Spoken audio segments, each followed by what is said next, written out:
On March 24th, 1970, Buddy Baker Jr. was the first person to go 200 miles an hour on a NASCAR track. He was driving a '69 Charger Daytona. Now, in order for those cars to compete at NASCAR, Dodge had to build 500, at least, of those cars. At the end of the day, they built 503. This is one of those cars. They're coming to get you, Barbara. In Springfield, Oregon, dead Mopar muscle cars are coming back to life. Restored by Mopar master Mark Warman. Joined by his out-of-this-world cousin Dougie.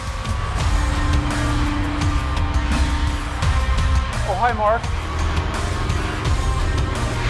His apprentice and daughter, Alyssa. Whoa, whoa, stop. And his childhood best friend, Royal. Mark hates everybody.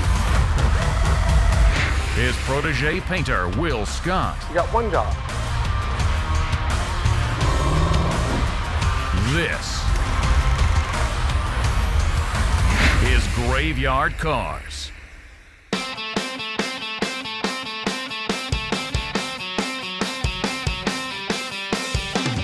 When you're talking the world of rare muscle cars, I don't care if it's a Ford, a Chevy, a Pontiac, a AMC, a Mopar, when you start getting under 1,000 versions of something built, you're talking about a very low demographic. In the case of the Daytona Charger, there were 503. Now, there is some report between 500 and 503, but the last I heard it was 503. Of those 503, remember the 440 Magnum was standard.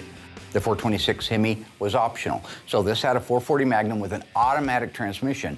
That meant there were 294 of these cars built. You know, when I first had the conversation with these folks about the car, I suspected, based on the photos and their description, that it was a fairly clean original car. That's unusual in the world of these Daytonas and Superbirds, the supercars. Usually people have been there before. They've already had their hands on it.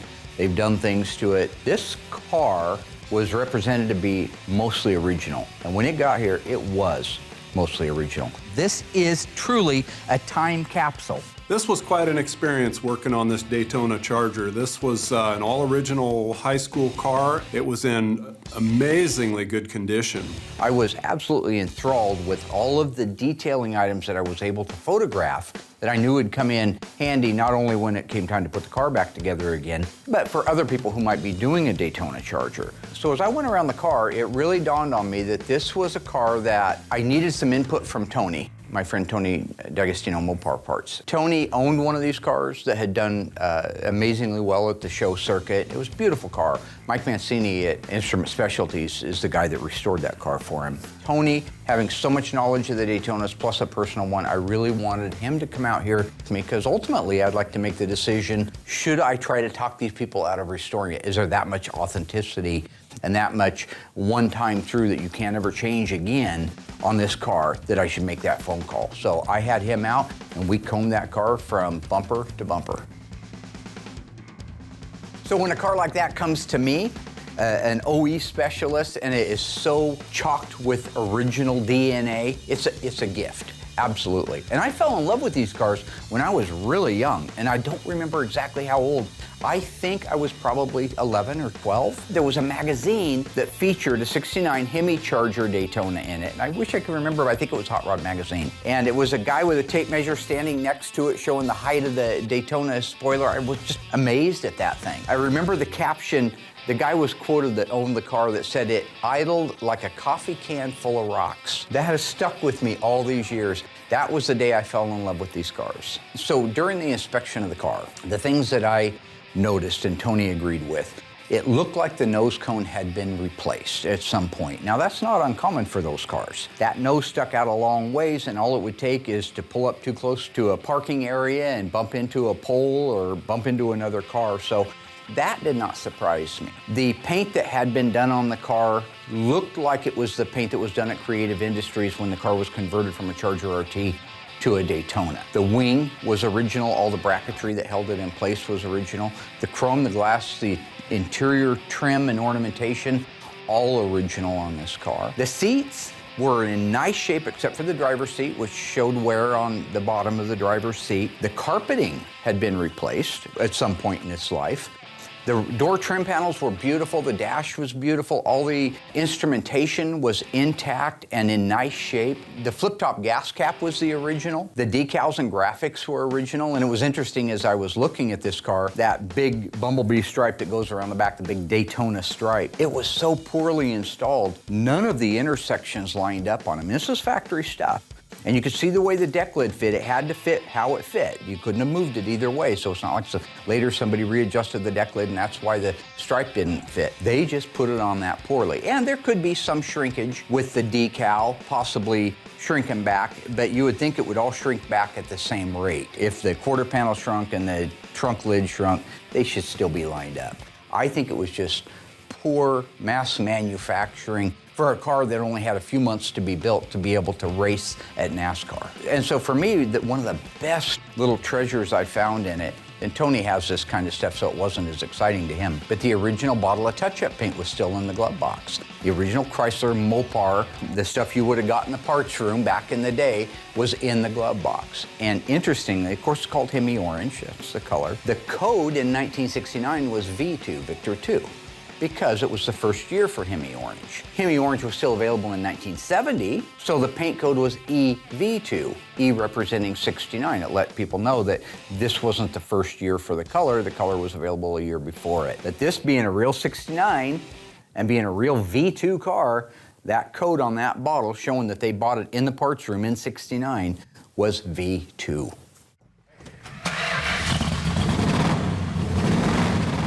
Another thing that for me was fun on the car from the time it got here was that it was a running, driving car.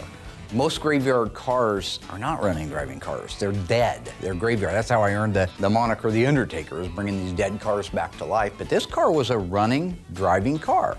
So we were able to go out and do some things with it and drive it and get a feel for the car, which was a lot of fun. Now, the thing about the car was there were things on it that are called second day, meaning that when you went down and bought the Charger Daytona when it was brand new, it would have had a factory wheel and tire setup on it. This guy went right out and he put a 5-slot mag on it. Cool. I think there were 15/8s in the back and 15/7s in the front. Great big wide meats. I think there were L60s in the back, bias ply tires. That all takes me so back to when we were kids. Well, when Dougie was a kid, because he had all that stuff. I didn't. I had one 5-slot wheel on the left rear of my car. I might have had another one on the right rear, but it wasn't the same width. I had Mojoc white spoke wheels on the front of it. Because remember, I wasn't a spooner. You know, I worked for everything. I was only 13 years old when I had my first job, and Dougie he'd go up to his daddy, hey, give me some wheels and tires, and his daddy give him wheels and tires. M-O-O-N, that spells spooner. Original owner? Original owner car, has had it its entire life. So anytime my friend Tony comes out, we always have a lot of fun. We like busting each other's chops, competing to see who knows more and that kind of thing. You guys remember in the past we've had competitions for that, and I don't want to say who won, but you know, it is what it is, right? You know what you know, so there's not much you can do about that. Looking at the detail items underneath the hood, we could see a lot of overspray. Now, that wouldn't happen, typically speaking, at the factory. But in this case, because they changed the hood and the fenders, put the nose cone on it, the spoiler, they put the back window flush mount piece in, it looks like something somebody did in their garage. The masking was poorly done, under-masking, over-masking, lots of overspray on all the adjacent pieces underneath the hood. It was fun to walk around it with Tony and try to figure out, now is this just a bad paint job that somebody did in the 70s, or was this the work of creative industries? This is the kind of thing that we have so much fun doing. And the other thing is that I always learn something when Tony's out. He is a very knowledgeable guy. Like the dipstick being painted black, I don't know why I didn't realize that, but I didn't. The spines on the battery cables to show that they're original and they're not the reproductions. Again, great detailing tips.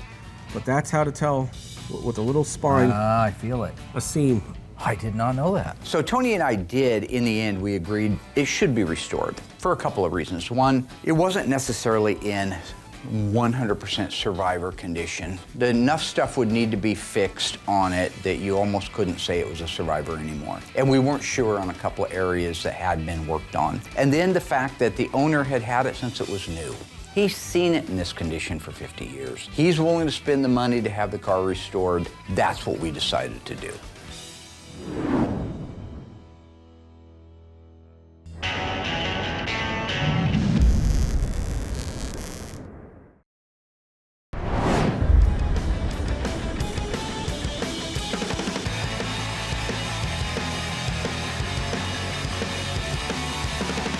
One really fun thing that we got to do with this car that I've never done before or since is we had a fan stop by who had just bought a Hellcat Challenger. He was bragging about it, putting out 707 horsepower. This was the first days of the Hellcat. So I just had the idea, get hold of this guy over in Eugene, take my car and the Hellcat over and find out really what each one of them does as far as brake horsepower. The Daytona, and I remember, almost 4,000-pound car, it's got a 375 horsepower. That's how it's rated at the crankshaft, 375 horsepower. But how much does it put to the ground, especially now that it's older and now that it's worn out a little bit?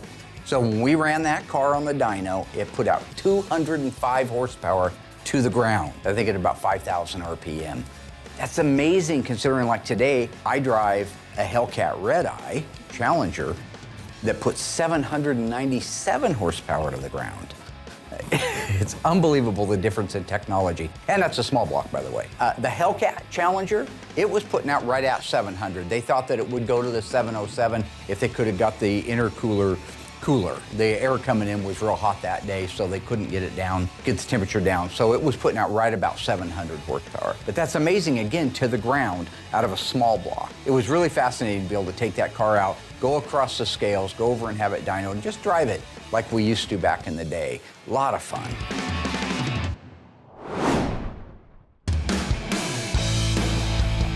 In the case of dismantling this Daytona Charger, it's just basically the same car as a Charger RT. We just wanted to spend a lot more time on documenting this as we took it apart. We want to save everything we can to keep this car original when we go back together. Really interesting to take this car apart and see how it was all put together. I've never pulled the nose cone off a Daytona, nor the wing. There were some surprises involved in all that. Look under your side. Oh yeah, what was going on in there? What is it? When Dave and I lifted the rear wing off this car, I was really impressed with the amount of corrosion that had dropped out of the top of the wing onto the fender. There was a big buildup. Looked like a mouse nest in there also, but electrolysis from the aluminum from sitting hot and cold weather all these years. Kind of interesting to see that under that wing because that's the first wing I've ever lifted off a Daytona Charger before. Upon removing the back seat, we did find half the broadcast sheet. Looks like the mice got the other half, unfortunately. This is what we call gold, Jerry. This is gold. Banya, Seinfeld. Mark says we might have another source for another broadcast sheet. Let's hope we find that one, and that'll give us a lot of clues to what we're doing with this car.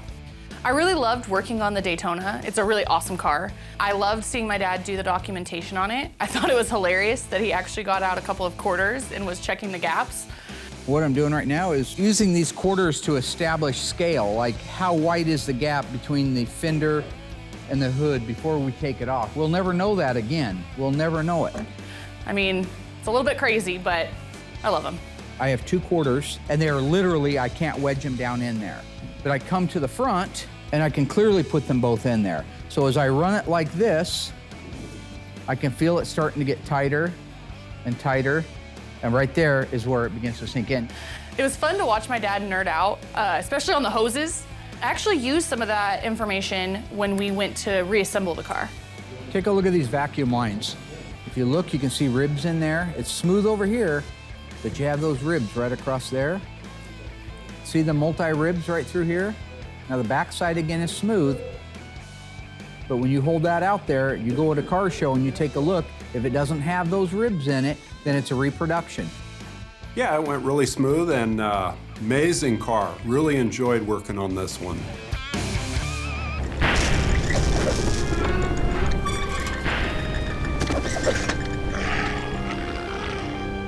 In a previous season of Graveyard Cars, we restored this gorgeous 1970 Plymouth Roadrunner. It was a factory FY1 lemon twist yellow, and it had the original numbers matching engine. What engine was in that car? Was it the 383, 446 barrel, or the legendary 426 Hemi? If you think you remember, stay tuned after the break. I'll let you know how you did.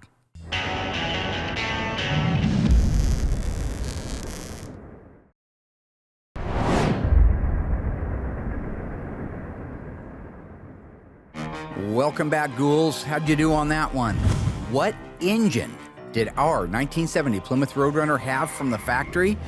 If you said 426 Hemi, you were wrong. Absolutely not. That would be a pretty rare one right there. This car featured the 383 Roadrunner engine, unique to the Roadrunner. In addition to that, it had a pistol grip 4-speed shifter, hood pin tie-downs, dust trail stripe, and cold air induction hood in '96.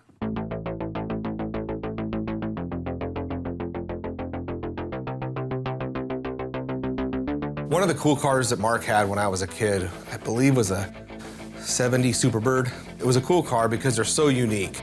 You know, with the nose, the wing, you'd never seen anything like it before. So doing this Daytona now, it kind of is exciting because while it's a different car, it's still a winged car.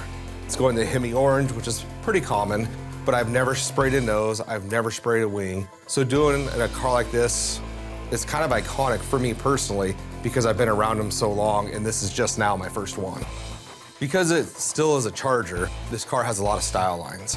Give it back to the body man for the next block, and at that point, I'll go out there with them. No, that side looks really good, for sure. It's straight. I think you need a little fine tuning on your lines, just tighten them up a little bit. Just go over them, get familiar with the car, kind of explain some things that I've run into, because it's still, at the end of the day, is a Charger.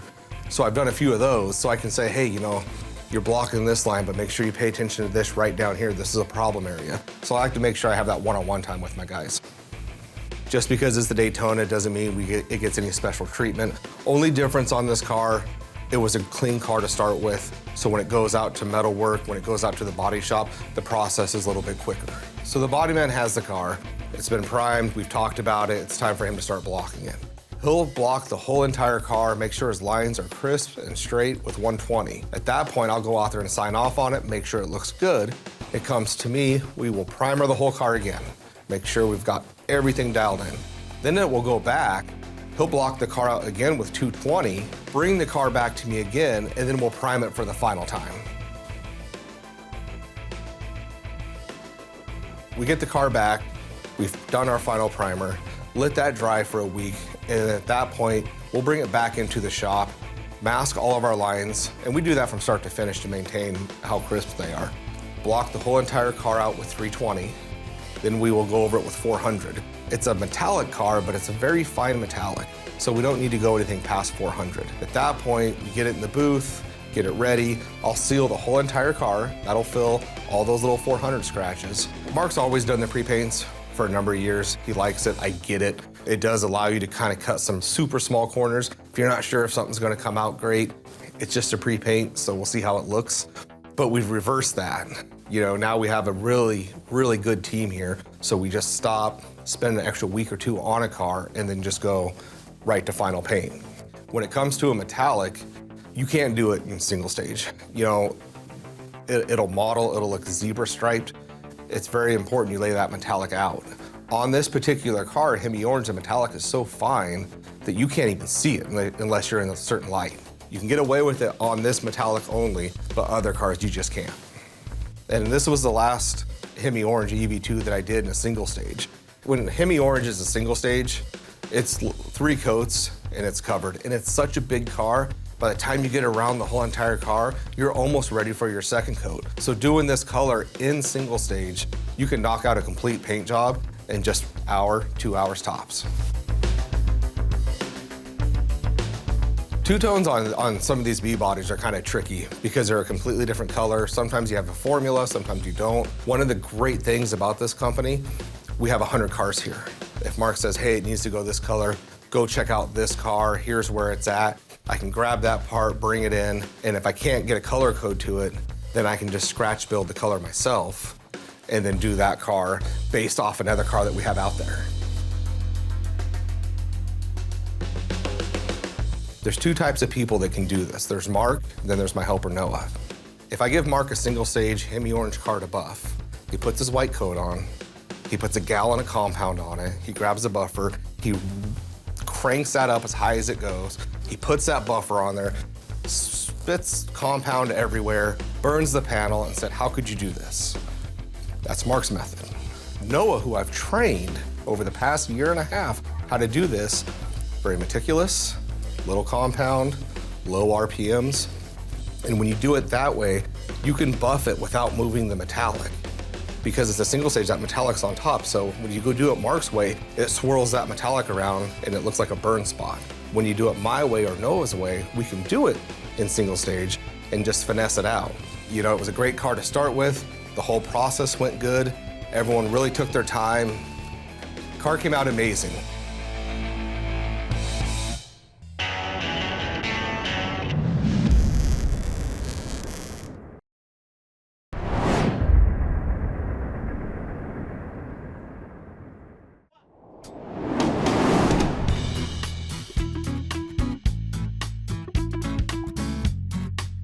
Once Will had the paint work done, we needed to be able to get it out and have the headliner put in it. To be able to have the headliner put in it, it's got to be a mobile vehicle. So we put the drivetrain in it. I rounded up all my favorite guys to work with, and we put the 440, the automatic, and the 8 3/4 rear end in it.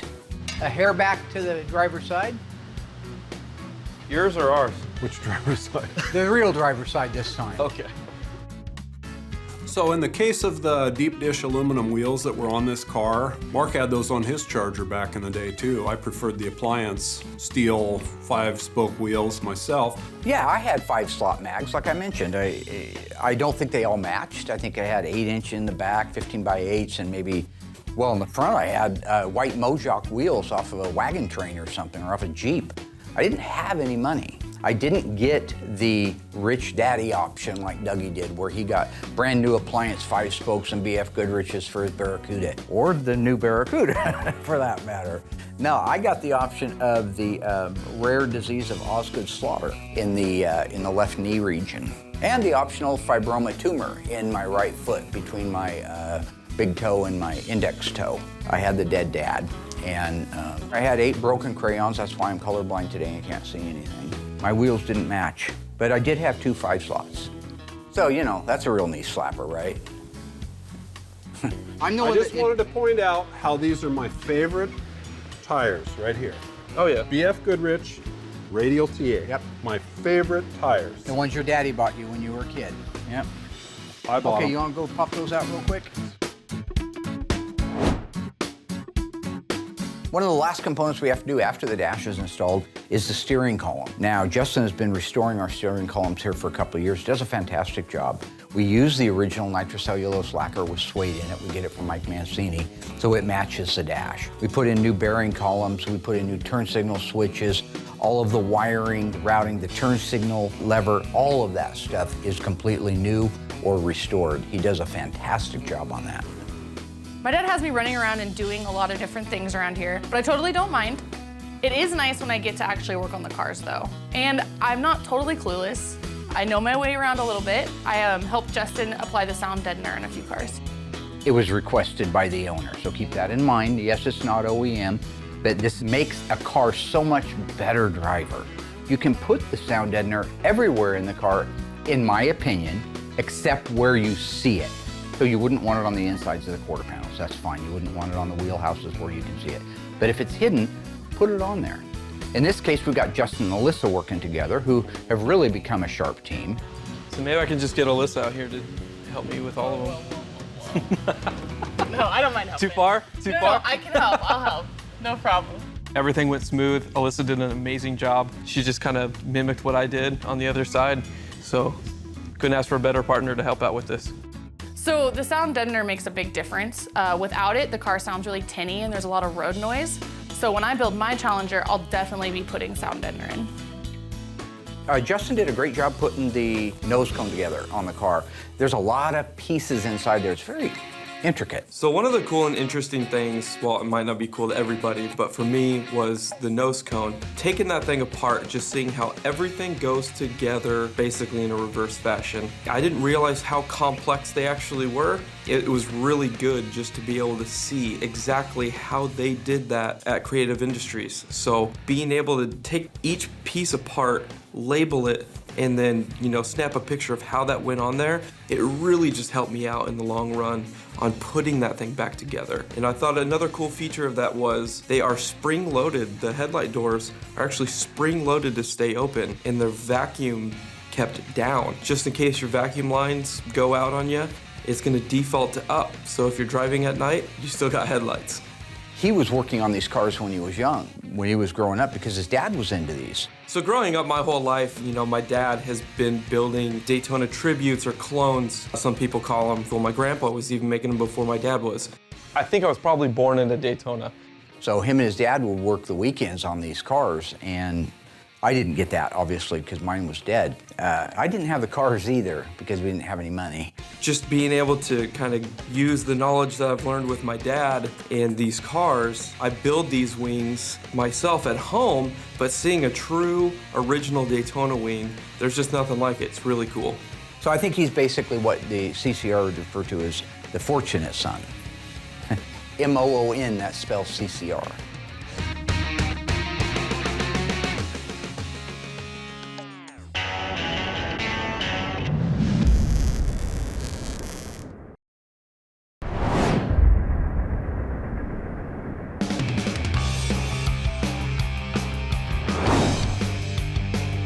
You know, one thing I just want to take a minute and mention is how much I've enjoyed working with Alyssa from the time we started the show almost 10 years ago to now, because she's really evolved. She cares more now. I have to say it's a lot of fun working here at the shop. For a long time, I really didn't have a lot of interest in cars, but through the years and watching my dad and all of his passion for putting these cars back on the road, it's kind of grown in me as well.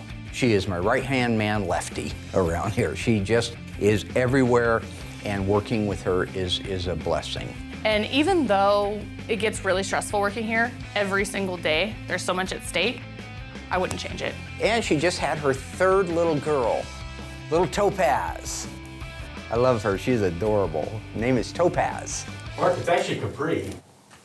Yeah, it's Capri, it's whatever. It's a Mercury product. I tried to talk her out of that. It didn't make any sense.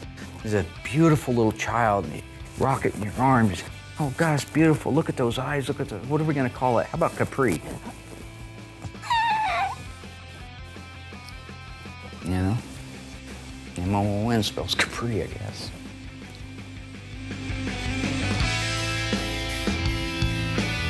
It's great to be back again, helping with the exhaust systems. Really nice, the attention to detail that ECS has. All the turns, mandrel bends, they're just beautiful. I was shocked at how quickly this car got put together, especially after the paint got done. It turned out gorgeous. Seeing the Daytona finished is one of the coolest things. It came out beautiful. I love the Hemi orange that the car was. I wish it did have a white wing on it, but the black one is still pretty awesome. But the overall quality of this car is top notch.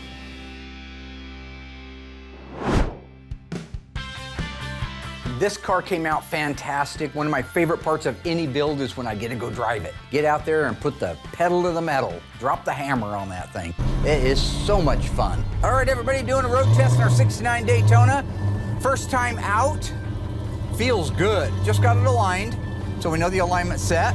Feels tight. These cars really are a unique time capsule. When you drive it down the road, you cannot help but get thumbs up and looks. I mean, it is a rare car, it's a big car, and it's in your face. So knowing that everything on this car is the way it's supposed to be, my best part of the job is picking up the phone and letting the owners know it is done, the original owners, very unusual, and they can come out and check it out. Slow down, slow down, slow down, slow down, slow down, slow down. You know, one thing when I'm driving these cars is I like to pace myself with our camera van at about 20 miles an hour, 25. It looks like you're going faster, right? But we've got a new driver, a little tiny dancer. You remember him a few years ago, a little tiny guy, about 3 feet tall. He used to run our audio. Great guy, but he's a lunatic behind the steering wheel. He gets in there and he drops that hammer all the way to the floor, and he doesn't understand the concept. It is not healthy or safe to film at 90, especially if the speed limit's 35. So all the footage that you see, I've got my foot almost to the wood trying to keep up with him, and he won't listen to the radio. I say, Tiny Dancer, come in. And he won't come in. You know what that's like? So basically, I'm driving a 69 Dodge Charger. Just happens to be a Daytona version, 1 of 503. Brakes feel good. Steering's pretty tight. Our guys up at Firmfield always do a stage 2 rebuild on these, which give them a lot firmer feel than they were from the factory. It's more responsive. Any of you that have driven an old Mopar know that sometimes that's real sloppy, that power steering, like you can do it with one finger. This one has a little bit more resistance to it. That feels good. Speedometer's working well. All right, we're gonna turn around here. Let's check the turning radius out on this bad boy. All right, get turned around. Headlights are working great. I can see the reflection in front of me, very nice. Instrument Specialties did our dash assembly. It looks really good. Everything's functioning good. Oil pressure, temperature, fuel, alternator working like it should. Turn those down and go back to just park lamps. Got to have some cool stud lights going on there. Let's run through some manual gears here. Got it down so if you can see I'm in low, manual low. Want to see how it performs that way. That's how I used to drive my old Charger, like it was a stick. Boy, that feels good. Boy, that's a lot of torque. Speedometer, no shaking, no rattling, no rolling, setting right at 25.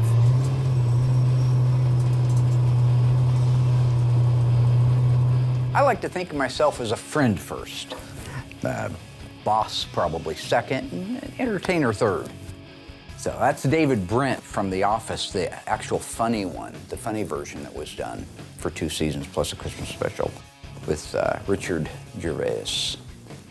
Got to make a little love to the camera once in a while.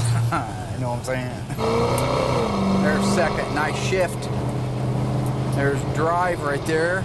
That feels great. Man, this feels tight, feels good. I got no problem. Let's check that radio. I don't like the rock, but I'm digging steep shimmy. A Fords ain't my bag, I'd rather drive a Hemi. Rolling through the gears, don't give me none your lip. My favorite kind of shifter is a pistol grip. Turn my headphones up, man. Nah, I'm serious, I can't hear out this headphone. Go ties off with sissies. Like Cousin Eddie, real nice.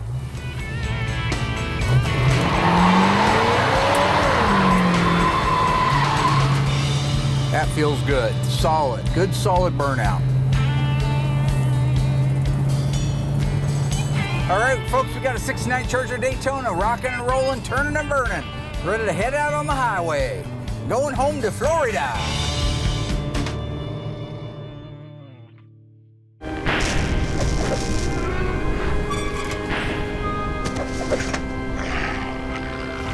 In a previous season of Graveyard Cars, we restored this stunning, adorable 1970 Barracuda convertible. True or false, the factory engine was a 318. If you think you remember, stay tuned after the break. I'll let you know how you did.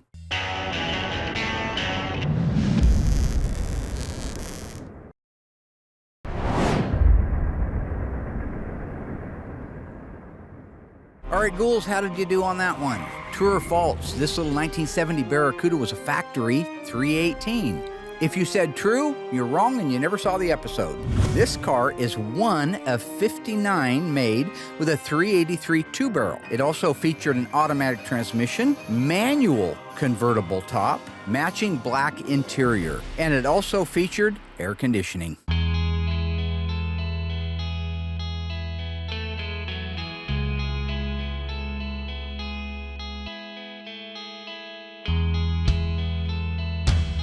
Once I got back from the road test, the first thing I did was went in and called the owners. They're down in Florida, let them know it is done, you are green light to go. They were booked on the next airplane out here.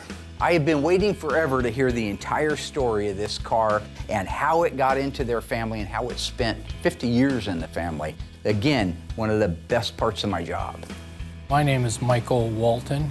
Mine's Julie Walton. My dad had this dealer call him on a car that somebody had ordered, and they decided they wanted a car earlier because they're going on a trip. He had this car, so I went in with them, and I was 16 years old. We looked at it, and I liked the car, and he thought it was kind of unusual, and he decided not to get it. So I went home, and then the next day from school, I come home, and he had bought the car and had it there for me. So he bought the car for you? Yeah. You know, when I was 16, I went through Wisconsin into Ohio, and then from Ohio went to Florida, and then I went to school in Fort Myers High in Florida. High school. Didn't get that option. Nope. If you look back through the 1980 Springfield High School Miller's Log, I had to buy on eBay because I didn't get one because I didn't go. And you go to the senior class, you see here in the W section, Warman would be right in here, and there's no Warman in there. It's so weird. I'm just oh, no, that's right. My father had passed away at that time, and we had a limited income, so I ended up having to quit school, tend to the tumor in my foot, and get a job washing cars so I could help out with the family. No graduation ceremony for me, no robe and hat in the air.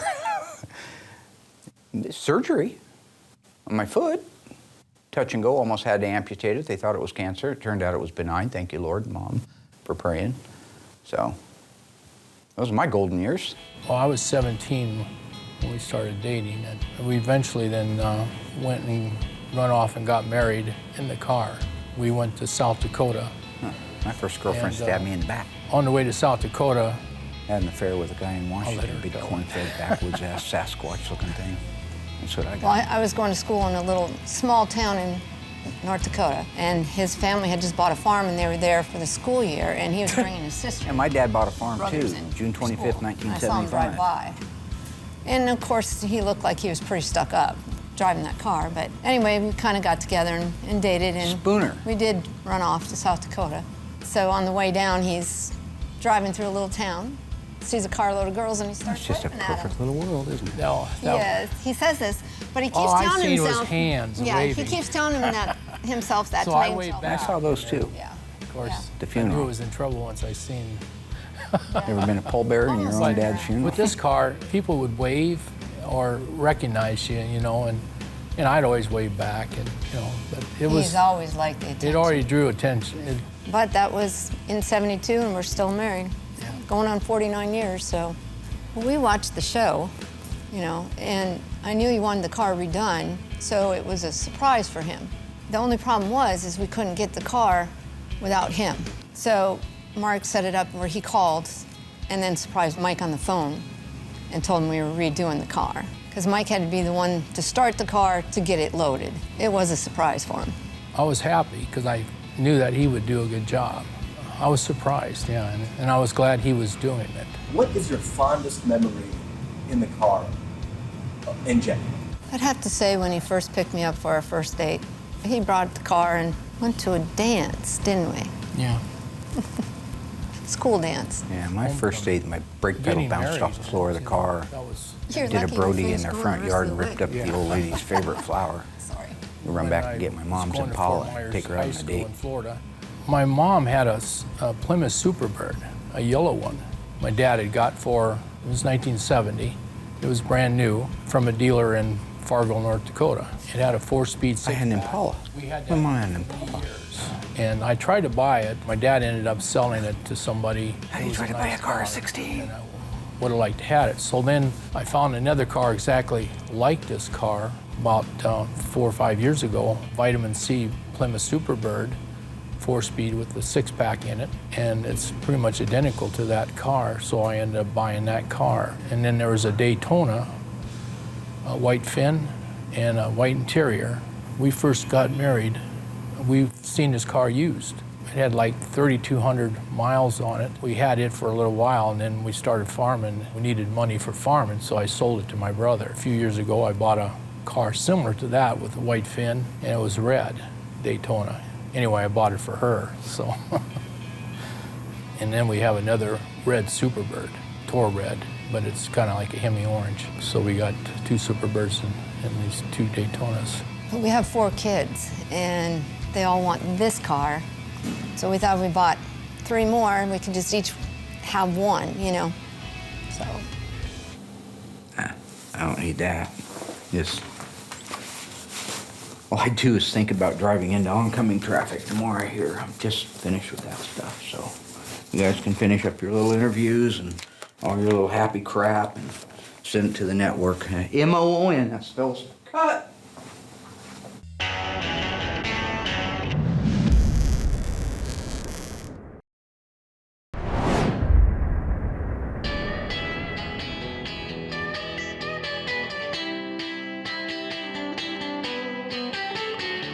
The clients finally got to drive their Charger Daytona. It was so awesome seeing the looks on their face. You could just tell they were happy. Oh, the heater works. I can feel heat. You ready? Just like I remember. Yes. It shines and it's really pretty. I have to say it looks better than it did when it come from the factory. I think it looks amazing. No, you can't say you're not spoiled. Yeah, it's run nice. Sounds good. I'll tell you what, I don't think the paint looked this good when you had it No. new. It had a few flaws, you know, even when I got it brand new. Right now, you don't see any flaws. It looks just like showroom, like it's out from the factory. It looks better than the factory. Yeah, it does. Oh, you gotta punch it now that you got this thing going by you.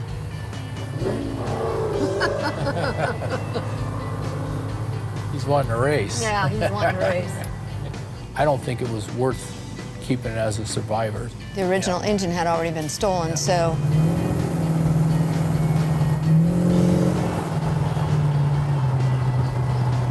It's excellent, I have to say. Perfect. Yeah. I don't want to take it too far. Oh, why not? You gotta test it out. Don't want to get it dirty. I don't want to get it dirty either.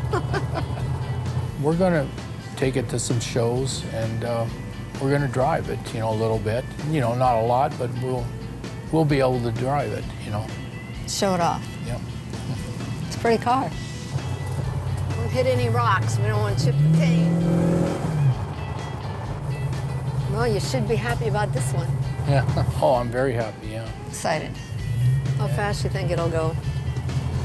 It'll go plenty fast.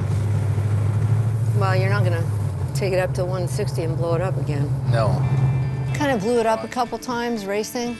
Yeah. So it did get put in the sheds.